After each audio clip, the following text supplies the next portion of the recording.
السلام علیکم ویورز، میں ناز شاہ آپ کے ساتھ ہوں۔ میں نے اپنی پریویس ویڈیو میں آپ کے ساتھ شیئر کیا کہ جب نمرود لعین نے حضرت ابراہیم علیہ السلام کو آگ میں پھینک دیا تو حضرت ابراہیم علیہ السلام کا ذرا برابر بھی آگ کوئی نقصان نہ پہنچا سکی۔ یہ دیکھ کر حضرت جبرائیل علیہ السلام بہت حیران ہوئے اور حضرت جبرائیل علیہ السلام نے جنت سے حضرت ابراہیم کو لباس لا کر پہنایا اور نمرود کی بیٹی بھی حضرت ابراہیم علیہ السلام کے اللہ پر ایمان لے آئی۔ اور اس کے علاوہ حضرت ابراہیم علیہ السلام اور ایک خوبصورت شہزادی کی شادی کا واقعہ آج میں آپ کے ساتھ ڈیٹیل سے شیئر کروں گی، اور کائنڈلی میرے چینل کو لائک اور سبسکرائب ضرور کیجیے۔ حضرت جبرائیل علیہ السلام نے جب یہ دیکھا کہ حضرت ابراہیم کو ذرا بھی کوئی نقصان نہیں پہنچا تو وہ بولے کہ مجھے بڑا تعجب ہے ایسے وقت میں کہ جب سخت مشکل وقت تھا، لوگ اس وقت پریشانی کی وجہ سے نامعلوم کیا کچھ کرتے ہیں، لیکن اے ابراہیم تم بفضل خدا ثابت قدم رہے اور تمہارے پائے استقلال میں ذرا بھی لغزش نہ آئی، اور مجھے اس وقت اللہ تعالیٰ کی قدرت پر تعجب ہوا اور آپ کا صبر بھی عجیب رہا کہ ایسے اہم مقام میں آپ نے اللہ کے سوا کسی سے کوئی بھی حاجت طلب نہ کی اور نہ ہی کسی سے مدد مانگی اور نہ اس کے متعلق کسی سے بھی کچھ کہا۔ اس لیے یہ معجزہ اور رحمت اللہ تعالیٰ نے یہ رحمت آپ پر کی ہے، اور آپ سے پہلے ایسی عنایت اللہ تعالیٰ نے کسی پر نہیں کی، اور کہتے ہیں کہ اس آگ میں جو درخت جل گئے تھے ان کی شاخیں تر و تازہ ہو کر میوے لے آئیں، اور حضرت ابراہیم کے چاروں طرف نرگسِ بنفشہ کے پھول کھل گئے، اور نمرود ایک اونچے مینارے پر حضرت ابراہیم کو دیکھ رہا تھا اور دیکھتے ہی حیران و پریشان ہو گیا اور دل میں کہنے لگا کہ اتنی کثیر تعداد میں لکڑیاں جمع کر کے جلائی گئیں، آگ کے شعلے اتنے بلند ہوئے لیکن حضرت ابراہیم علیہ السلام کو کوئی بھی نقصان نہ پہنچا، اور آپ گلے ریحان کے بیچ میں سایہ دار درختوں کے نیچے تخت پر بیٹھے ہوئے ہیں۔ یہ دیکھ کر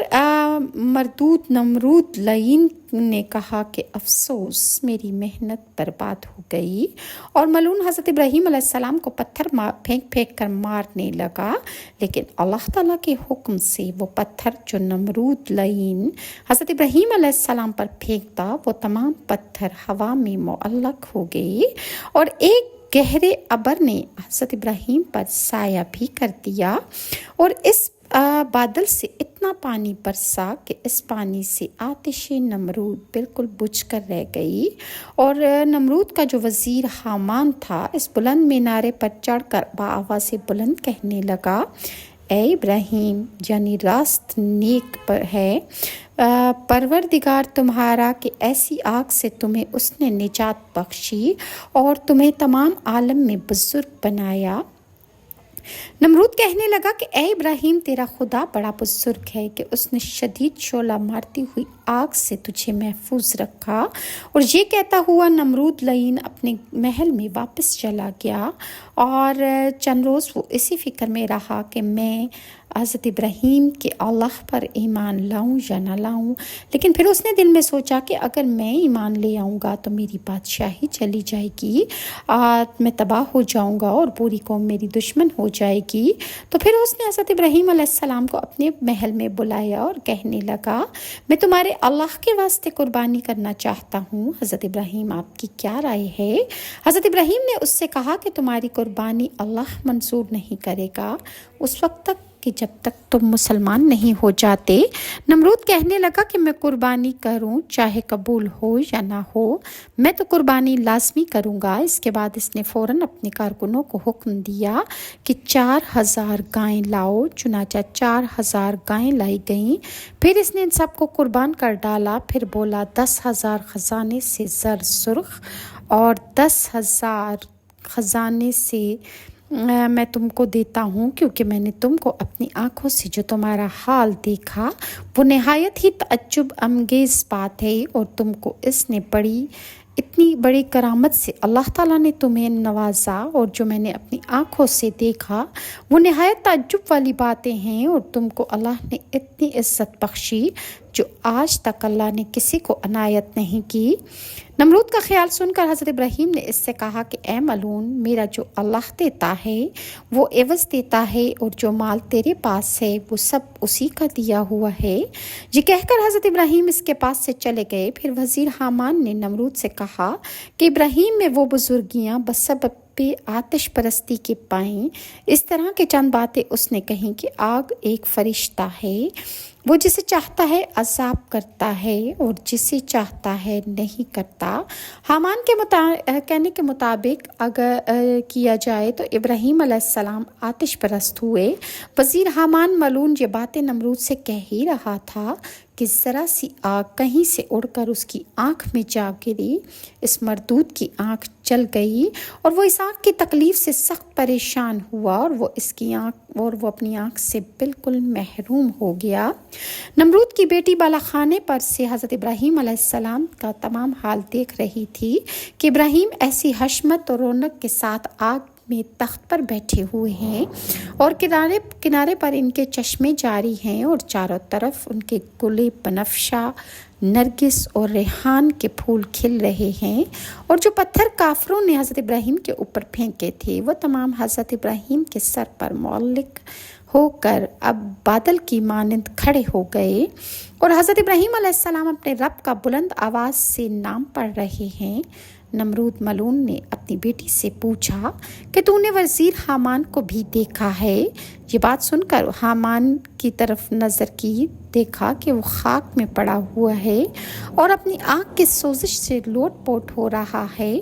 پھر نمرود نے اپنی بیٹی سے پوچھا تو نے ابراہیم کو دیکھا؟ وہ بولی ہاں، میں نے ابراہیم کو دیکھا اور میں حیرت میں رہ گئی۔ یہ کیفیت دیکھ کر اس نے اپنے باپ نمرود سے کہا کہ اے ابا جان، حضرت ابراہیم اس مرتبے اور حامان اس عذاب میں مبتلا ہے۔